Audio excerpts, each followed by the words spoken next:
Hey there, is your day going well?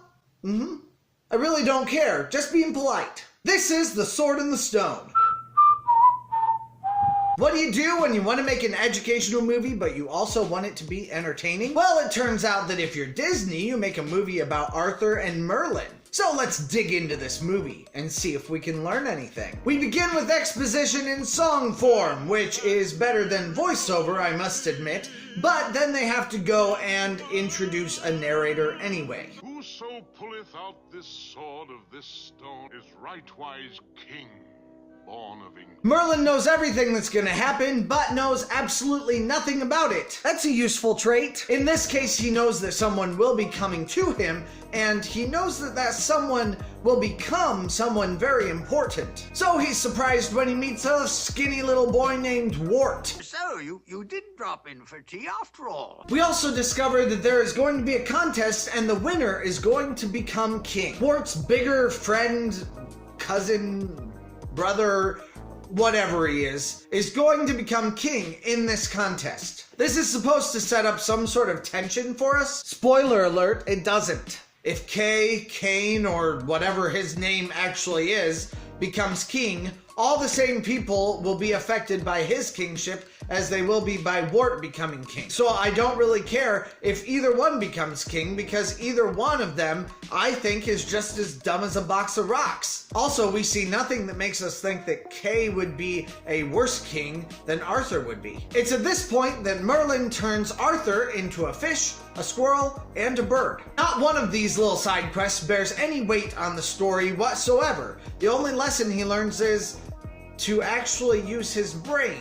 They don't even escape the situation because of their brains. It's usually Merlin's magic that gets them out of bad situations, and when we think that Merlin dies, I'm happy to see him dead. He is basically a garbage human, even though he's a cartoon. He makes Arthur cry simply because Arthur wants to even further his career. And I thought you were going to amount to something. I thought you had a few brains.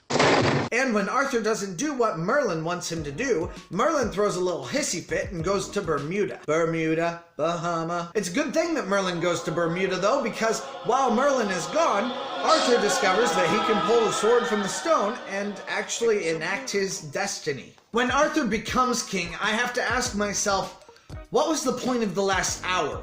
Mad Madam Mim doesn't matter at all. Learning the treacherous life of these 3 different kinds of animals doesn't matter either. And his relationship with Kay does not go anywhere. He breaks the squirrel's heart completely unnecessarily. He doesn't need to live with Merlin, and in fact, Merlin's character is completely pointless from the beginning of the story to the end. If I thought that Snow White's storyline was unnecessarily padded out by filler, then Sword in the Stone is entirely filler. The only story it has is 1 sentence long. Servant boy goes to London and pulls magical sword from stone, just as the prophecy said. In the end, Arthur is surrounded by mobs of his adoring fans who, I'm assuming, kill him after Arthur learns one more pointless lesson from Merlin in the castle keep. Once again proving how worthless Merlin is in this story. Before we rank this movie, subscribe to my channel and like this video or comment on it. It's free to subscribe, and if you do subscribe, you become a bona fide Disney fan, just like me. Remember, my opinion is only just one of a million of them, and you'll probably want to tell me what you think of this movie, because I hate this movie with every fiber of my being. As I said, this storyline is 1 sentence long and takes 2 scenes to show. I suppose it does have a storyline technically, so it might be a little bit better than some of the wartime shorts, but The Sword in the Stone is given 12th place by me out of 18 films. Merlin sings a couple of different songs. One in particular is his packing song, but it's neither funny nor really entertaining. Size very small. We got to save enough room for all. The background music is very generic, And that's what makes The World Go Round is just a straight up horrible song, or at least it is to me. Left and right day and night.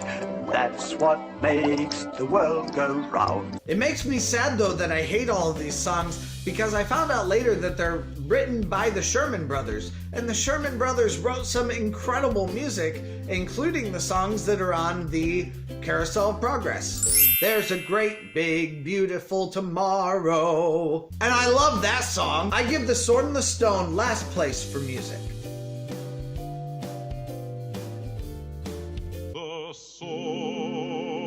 One thing I can definitely say in favor of this movie is that the opening titles look very nice. The opening titles keep on getting more and more professional looking throughout Disney history, and this one's no exception. However, right off the bat, this movie sets the tone with immediate reused animation from Bambi. It wouldn't be such an issue if that traditional beautiful animation didn't look very, very different from the trash animated backgrounds found in The Sword and the Stone. This movie does have that sketchy quality to it that I usually do like, but instead of it being intentional and contemporary, it looks like they took traditional storybook animation that was supposed to be somewhat European influenced, and they gave it a sketchy style just simply to save money.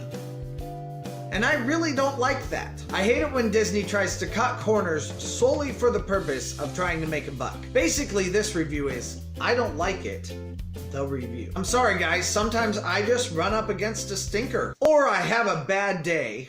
I guess you can decide which one this is. To be fair though, there are a couple of decent background scenes. I like the inside of Merlin's house, that's something. But it's not anywhere close to serving as redemption for the sad state of animation in the rest of this movie. Ultimately, when compared to the other movies, it receives 14th place out of 18 films.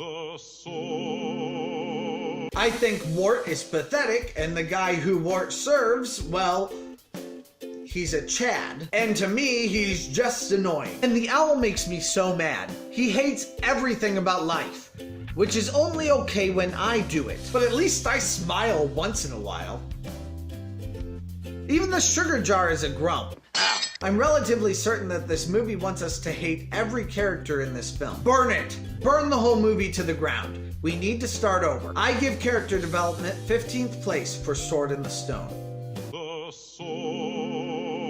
Technology is a bit of an interesting case with this movie, not because it's good, but because it's actually bad. It's bad for all the same reasons, though, that 101 Dalmatians was good. 101 Dalmatians was beautiful because it was set in modern day London, or I guess modern in the 60s, and it used contemporary art design. I mean, Sleeping Beauty used contemporary art design, but that design also looked like it was similar to historical paintings. This art design has no historic, contemporary, similar type of work. And therefore, this art design doesn't fit when you throw it into the middle of a medieval setting. I'm sorry, it just doesn't. It's still xerography, but it's not contemporary like it was in 101 Dalmatians. Instead, it fails at creating a cohesive looking movie. It did save the studio, but at an immediate cost that was pretty steep. There is some multiplane use, although it's not really something to write home about. So I give technology 15th place out of 18 films so far.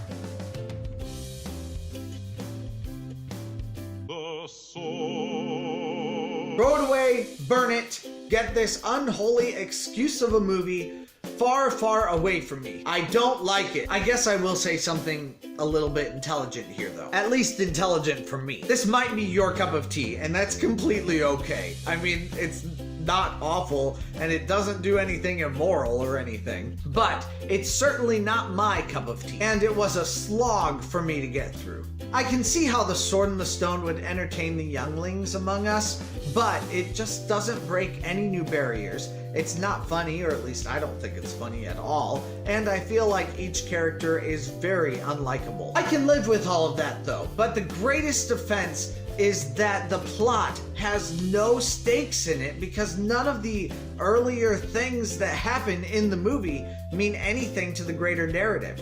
I mean, you feel a few stakes throughout the movie because Merlin intentionally puts him in the path of trouble, which is another issue all in itself. But none of those plot points makes any difference to whether or not Arthur becomes king. If Arthur learned to lead, or learned to be humble, or learned to be a humble leader, then some of what Merlin taught him could have possibly been worth something. But as it stands, I give it incredibly low marks, obviously. It receives 14th place out of 18 movies reviewed so far. The only movies that scored lower for me were the package films, and we all know how much I didn't like those. Thanks for joining me today. I hope you enjoyed my misery in watching this movie. If you haven't subscribed yet, right now is the perfect time to do it. It's free and easy. Just press the red button down there. Also, I have other videos floating around my face right now, probably right around here. Press one of them and keep watching the series Disney Movies Ranked and Reviewed.